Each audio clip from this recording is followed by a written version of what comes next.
Hello and welcome, this is Christiane from Quantum Leap Studios. I have the pleasure of being here today in interview with Molly Harvey, the corporate soul woman and author of Seconds Away from Outstanding Leadership. So I'm here with the leadership expert. Molly has been passionate about the subject and has most recently published a wonderful book on what it takes to be an outstanding leader. And this is right where I want to begin the conversation. Molly, what does it mean to be an outstanding leader? Leadership in the past was all from the outside in. And we've had such a shift in humanity that to me leadership in the future is about leading from the inside out. Wow, okay, now that's fascinating. That's now how I see it. You know, from the inside out, let's think about this. How do we lead from the inside out, and how does it differ to the old approach? To me, the old approach was sometimes very shallow and very hard, whereas what I see the new leadership from the inside out is, it starts with the essence of the presence of who you are in the world. So it's about what we give out and who we are and how, but is it also about, I guess, transparency to a certain degree, that we really come from a place of authenticity with who we are, so we radiate this from the inside out. I love that word, transparency. In fact, I believe we're living in the age of transparency right now, and there's a new type of language I see in the world, and that's the language of honesty, integrity and transparency. And I think more than ever before, we've seen banks, governments, institutions, you name it, they will fall and they will crumble right now. The same as we will as individuals, unless we're willing to show up, own your medicine, own your presence, own the gift of who you are in the world. And there's something very special about that. And the other thing about leadership is, I think everybody on the planet, I think leadership in the future is about being the CEO of your own life and your own job. And the self-aware leader is what I call the social artist of the future. So I'm saying to everybody out there, we are all social artists. It's just allowing ourselves to dream bigger than ever before. If anybody out there from the viewers is a leader themselves, running a business or heading up a project or, managing, where do they start?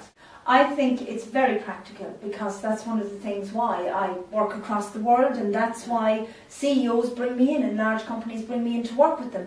And it's all about the practicability, because, when you're a self-aware leader, the first thing you do is you take responsibility. It's not about creating more followers. You're so comfortable in your own skin that it's about creating more leaders. And that self-awareness piece is when, especially in organizations, when you're self-aware as a leader, it has that total knock-on effect that actually it really does break down blame cultures, number one. When you get out of that whole mindset of this blame culture, and you realise, well, hold on here, I am responsible. It makes me think of Giuliani, actually. When Giuliani worked in office, when he was mayor of New York, he had a very simple sign on his desk, and that sign said, I am responsible. Powerful, huh? That's the way that we'd like our leaders to work out there. Is it no wonder, it's used so widely across the world, but is it no wonder that Gandhi said, be the change you want to see in the world? Because be it. I say, my phrase is, don't talk about it. Just be it. Let that passion, let that energy, let that vision that you have as a leader, because leaders are generally, they have great vision, let that come out of you. Because you see, the leader knows that, every day that they walk into that corporation, it's showtime. It's about showing up. And every single day, in some small way, it's about bringing across the vision of where the company is going in the future, where they currently are and where the company is going in the future. A culture is all about people. Yeah. To me, it sounds like you're really pioneering a new approach to business. It's different. It's different. It's very different. And I'm also pioneering the approach as well of, it's time that we really, really get going, when I say the inner community. within the corporates and the Explain more. organisations. We grow inner communities. We're spending more time at work, you know, and also we need to change this whole approach to life of work-life balance. Let's have life-work balance.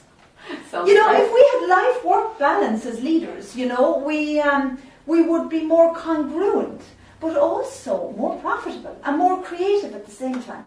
Because there's something about when you're a leader who's passionate and you have an organic passion, well, you can't help but every single person around you, it's contagious.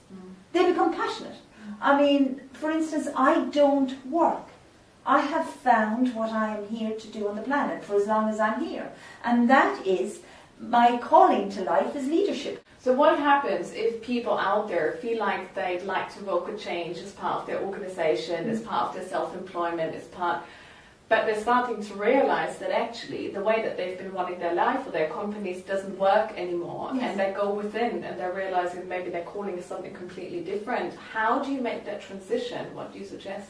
Okay, well, I'm saying, number one, that they get in contact with somebody that can help them make that transition. You know, because also right now on the planet, it's time to be bold.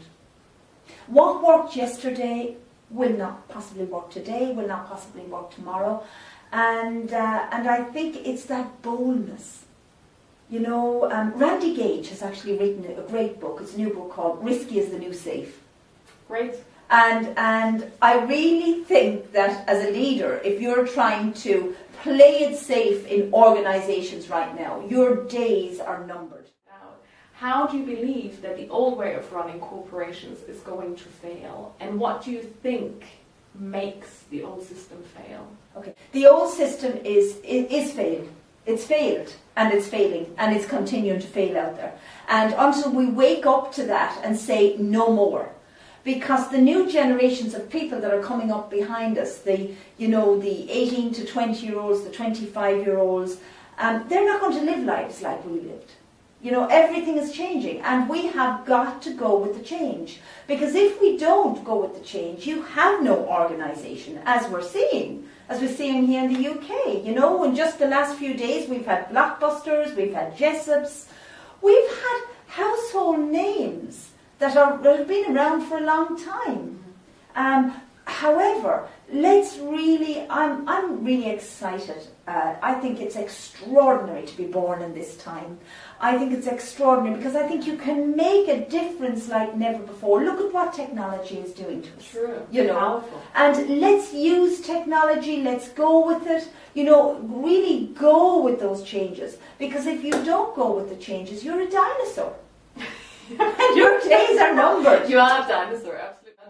There's also the temptation to sometimes want to go with what's new and want to go with what's fast and want to go with what technology has to offer. Yet, if you haven't made the start with the presence, you know, within yourself, right, you can get carried away with it. So we also see the result of that, you know, where people and organizations buy into the power of what the future holds. I think come back, as you rightly said, to the presence of yourself as a leader, yourself as an individual, yourself as a CEO running this organisation. And I would say, ask yourself 3 questions. I'm passionate about these 3 questions. And those 3 questions are, what are you doing? Why are you doing it? And what do you need to stop doing? So the what, and then the why.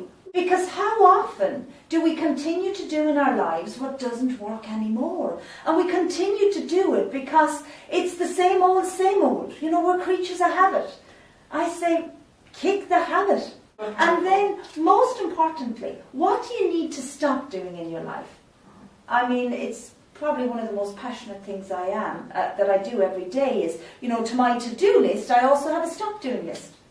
Great. And that's what keeps me in the risky zone. You know, I say life really begins at the end of the comfort zone. Yeah. And it's the only place we're ever truly alive as human beings, is when we're on the edge of that comfort zone.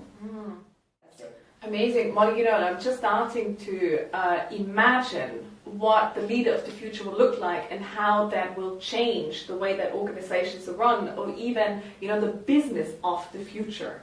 Do you see that? Do you see what a business of the future will look like and what kind of values it will be based on, or how will it differ? Yes, I do. Yes, I do. And I see a business of the future being very, very aligned. The people that work in the company will be totally aligned with the company values. And I also see the businesses of the future as the people having more say. From the bottom up to the top down, whatever, I really do. I see more virtual companies in the future. I really do. No need for the likes of, big skyscrapers that we've had in the past, etc. I really do see this in the future. Virtual offices, virtual workplaces, cloud-based interactions. Yes, I see lots of hot huddles. They're happening in corporates now where people come together and they have hot huddles, latest thing. And the hot huddles is, people get together and they have a problem. And then they share and they co-create. That's what I'm talking about. Businesses of the future, they're going to co-create. Wonderful. So they're dreaming the dream of the business, the vision of the future together into the future. And to co-create, you have to also have a sense of an emergence within a company. And when there's a sense of emergence, people and individuals come forward and they start to co-create. It's powerful, Molly, because you talk about the need for the leader of the future to be aligned from the inside out. Totally. And then, of course, as a result, right, the people that he places as part of his visions are CEOs and visionaries themselves, stepping into a part of the organization's puzzle, coming alive with offering their skills to the bigger picture. So, the leaders are aligned, right? Total alignment are aligned. One of the things I teach across organizations, which I'm very passionate about, is the leaders of the future knowing their top 3 strengths. So they would know their top 3 strengths. But in turn, he or she would know the top 3 strengths of the current team around them. Why? Because it's that cohesiveness. Yeah. So again, it goes back to that lovely, lovely quote by Mother Teresa. She said to Bob Geldof once upon a time, she said, Bob, she said, you can't do what I can do. I can't do what you can do. But Bob, together, we'll create something extraordinary. We're a strong team, right? And look, together we're a team. Yeah. Because, Christiane, we're very different. But let the differences embrace. Absolutely. Let the differences within the organisation synergize. Yeah. And you have that synergy. Yeah, right. Oh. And organisations and people and across the world right now, we're evolving. I love that word, evolving. We're evolving to a whole different way of beingness and of doing things in the world. Because if I look back at the 80s, the 80s was all about just do it. That doing. Do it. Never mind it, just do it. And when you just think of it was. But actually, you can burn yourself out like that. Yeah, you can. For sure. If it doesn't have direction. Absolutely. And to me, the leader of the future action is so important. But the action comes from the beingness. I'm passionate about goal setting, or intuitive action is what I call it, intuitive action. And but I also think that we have to keep it simple. And as you know from coming to our corporate soul office, you see that I love the Disney approach. So we build the walls. The walls become our future, as you know. We just build lots of storyboards, etc. But we also keep it quite simple. So I again use a question and approach. So some of the questions might be, well, what do we know for sure that we want to happen in the organisation in 2013? What do we know for sure is going to happen? And then we really explore, well, what do we want?